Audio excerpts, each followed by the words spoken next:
We met on August 25th, 2004 at DMAC, the Des Moines Area Community College, before a class. There's a long story behind that, but the long short of it is I saw a pretty looking little gal wearing a Rancid t-shirt, and I said, oh, they like similar music. I think she's kind of cute. I'll go up and chat with her. And she was doodling something in her notebook, and I thought, well, that's a good jumping in point. So I said, it looks like she's doing homework. So I walk up and I said, get this. So they got you doing schoolwork already. And I think it was pretty much, I swooned her right there. We ended up talking for, I don't know, 2 hours or something, and then we were actually 20 minutes late for our next class, which we actually had together. And yeah, the rest is history.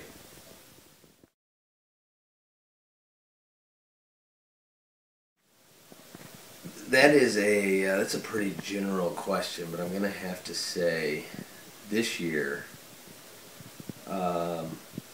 probably The Voice, because that's the one show that she takes time to watch, whether or not I watch it with her. But maybe I'm gonna actually change up. I'm gonna say The Walking Dead, because we make an event of that.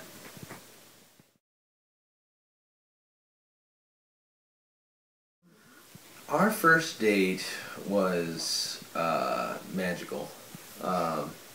I took a few days of talking to her before class. She would, I think we would meet up in between classes just kind of casually and say hi and end up chatting. And then her next class would be another 3 hours, and she lived in Pella and had nowhere to go, so she'd kind of twirl her hair and go, oh, what am I going to do for the next 3 hours? And she'd say that for a few days, and I never quite got it.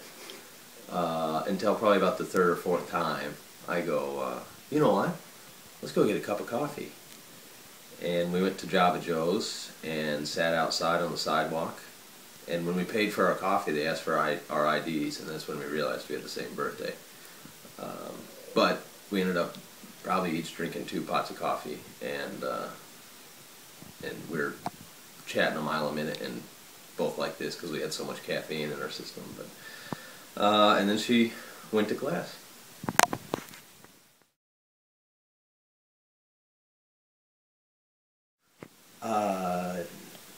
Shell would go to Ireland in a heartbeat.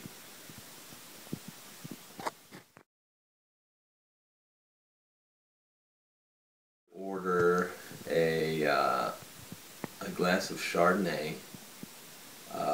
Most days, I would say the house Chardonnay. Weekend, something special, I'd say the Dryer Sonoma Chardonnay. She would order me. That's a tough one because I can never make up my mind because we have so many beers. I usually spend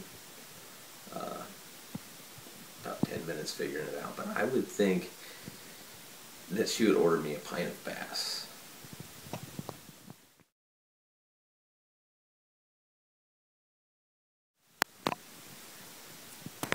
If she were alone for a night, she would eat, I would say she would probably eat out. She would grab, no wait, I'm going to say Ocean City. She'd grab sesame tofu from Ocean City.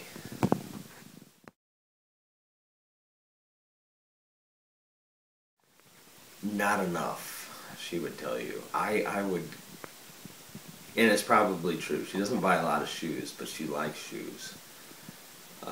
If you were to crawl on the back of every one of our closets, I would say 16.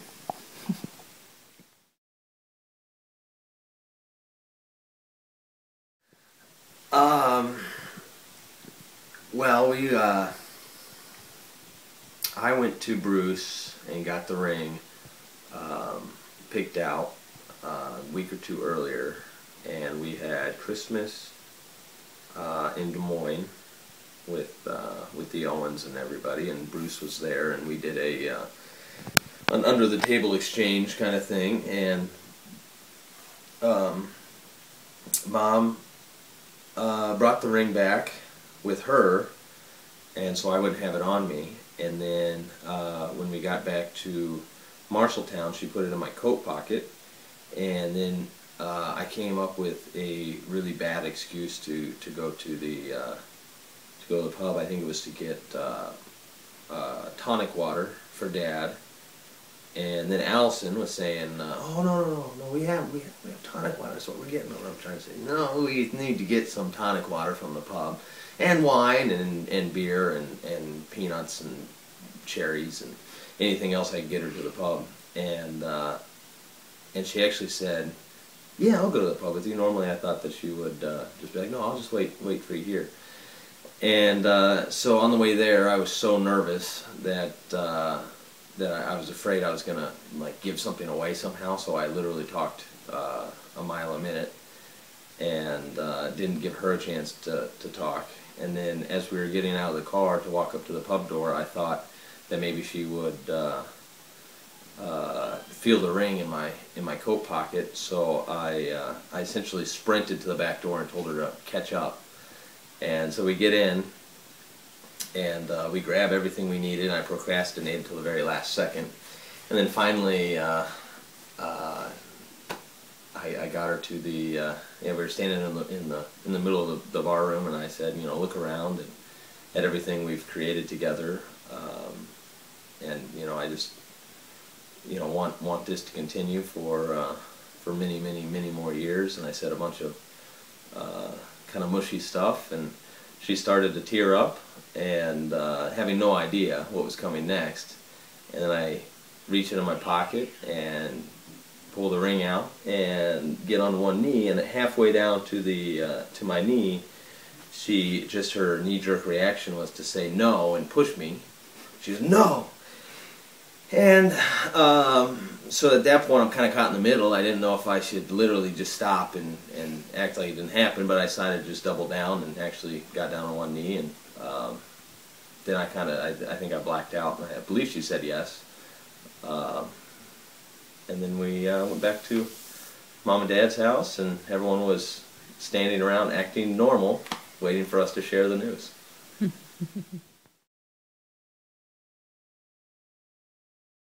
Well, we needed to go to Des Moines to the Apple store, as well as go to a restaurant supply store and kind of run some errands. And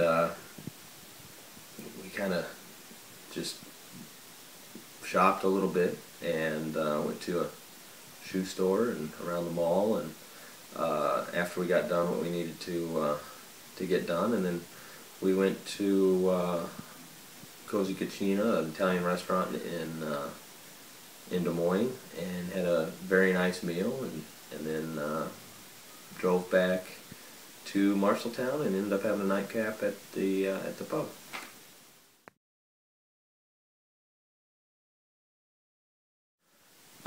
The colors are gray, a different shade of gray, and then a lighter shade of gray. No, I'm kidding. It's gray and orange, and then just sort of well, white, and then just other kind of accents of small fall colors.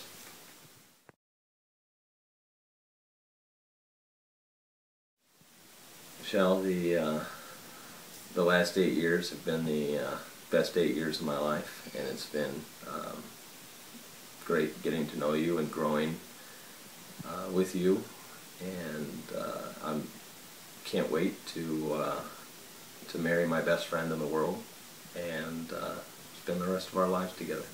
I love you.